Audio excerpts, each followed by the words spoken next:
मत्ती की पुस्तक 4 अध्याय 3 में लिखा है, तब परखने वाले ने पास आकर उसको परखा और कहा, यदि तू परमेश्वर का पुत्र है तो। ओके, इसी बस इतने में बात करते हैं कि उसने पास आकर के कहा, यदि तू परमेश्वर का पुत्र है तो कह दे। ठीक है ना?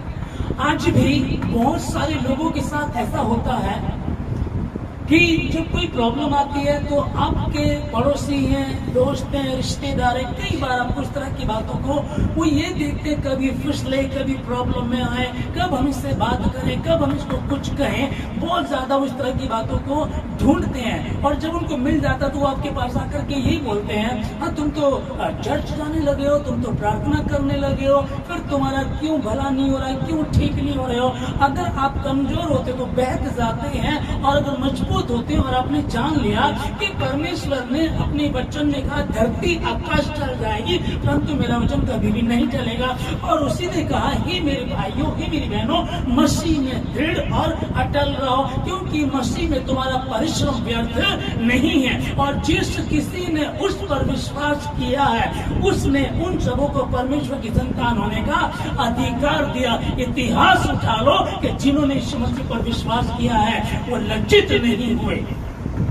आप इंजीनियर बनना चाहते हैं, डॉक्टर अपने बच्चों को बनाना चाहते हैं, और थोड़ी सी पढ़ाई करने के बाद आप कहने लगो, ना ना मैं नहीं कर पाऊंगी, ये तो ये नहीं हो पाएगा। कैसा होता है जब ये नहीं होता है? बच्चे 16-16 घंटे पढ़ते हैं, हर दिन 16 घंटे पढ़ाई करके तब जाकर के उस चीज को पाते हैं। और वो कब मिलेगी? पहले पढ़ाई करेंगे, फिर वो ट्रेनिंग करेंगे, वो फिर जाकर के उसको मजबूत होंगे। जब डॉक्टर की ट्रेनिंग करेंगे तब जाकर के इंजीनियर की, तब वो बन पाएंगे, उससे पहले तो नहीं हो पाएगा। और यहाँ आते हैं और आते ही सोचते हैं तुरंत काम हो जाए, जबकि ऐसा नहीं परमेश्वर कर सकता है। परमेश्वर के लिए कुछ भी असंभव नहीं है। लेकिन बात आती है तो यहाँ यीशु मसीह से बात करने लगा, कहता है कि यदि तू परमेश्वर का पुत्र है तो।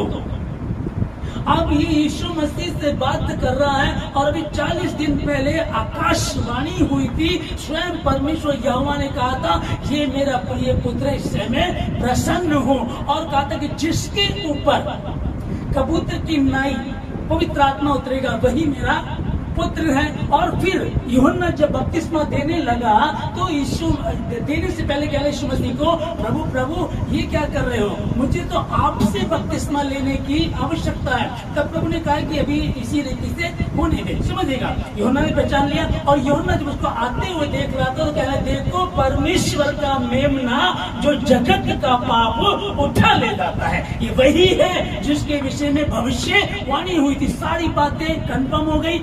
देखो परमेश्वर का मेमना, सारी बातें ठीक है ना। पवित्र आत्मा उतरा, परमेश्वर ने आवाज दी, कहा कि मेरा प्रिय पुत्र है, फाइनल हो गया। उपवास रख के तब भी आकर के बोल रहा, हालेलुया, इसको ध्यान से समझ दिया, तब भी आकर के बोल रहा, सब कुछ पक्का हो गया कि ये परमेश्वर का पुत्र है, यही है। फिर भी आकर बोलता है, यदि है तो कह दे।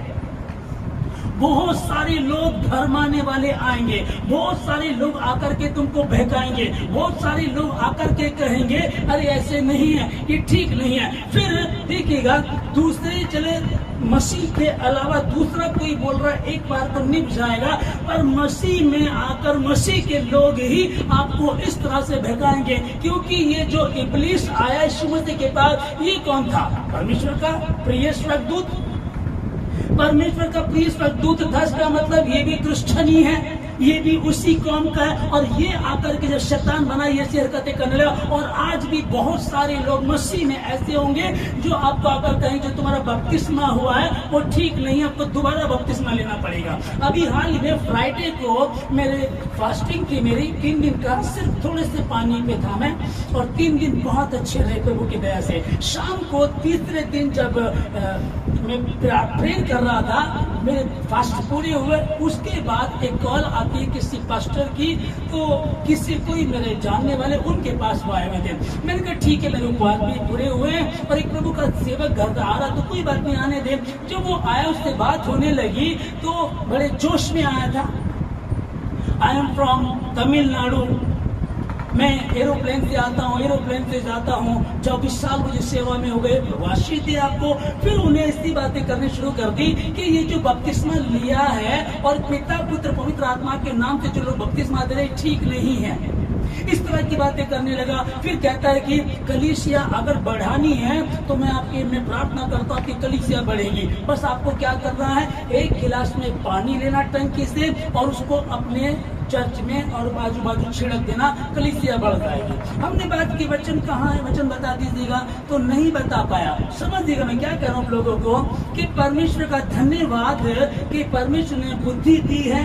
करण मेरा भतीजा, हम साथ बैठे हुए थे तो बहुत बातें कर रहा था। अब देखिए कि वो आया, आई एम फ्रॉम तमिलनाडु, मैं एरोप्लेन से आता हूँ, एरोप्लेन से जाता हूँ, तो उससे प्रभु के सेवक होने का क्या मतलब? चोर डाकू कितने ही हैं। दाऊद इब्राहिम तो मैं कहूँ एरोप्लेन के अलावा किसी से जाता ही नहीं होगा, है ना। तो इससे तो कोई मतलब नहीं है। मतलब सेवक, और सेवक से मतलब है जो हमारे भारत देश के साधु सुंदर सिंह जी थे, उस समय के लाखपति लोग थे, ना अमीर थे बहुत ज्यादा, ना शादी की और सब कुछ छोड़ करके नंगे पांव चला करते थे, और संत का एक जोड़ा पहन लिया, नंगे पांव चला करते थे। अब क्या वो सब वो नहीं थे, और इतिहास रच दिया उन्होंने। नंगे पांव तिब्बत गए और यहाँ तक चाइना तक गए, सुसमाचार सुनाते चले, नंगे पैर पैदल चलते चले गए। तो हमको इससे तो मतलब नहीं कि एरोप्लेन में जा रहे कैसे जा रहे, तो लोग आकर के तुम्हें घुमा करके बात करेंगे, इस तरह से बात करेंगे और कहना चाहेंगे नहीं ऐसे नहीं ऐसे है। हमने जब कर्म बात करने लगा, करने का जिसे आप बताइए गहरा वचन में कहा लिखा है, तो वो नहीं बता पाया, ठीक है ना। तो मैं अभी क्या कहना चाहूँ आप लोगों से, आज ऐसे बहुत सारे लोग हैं।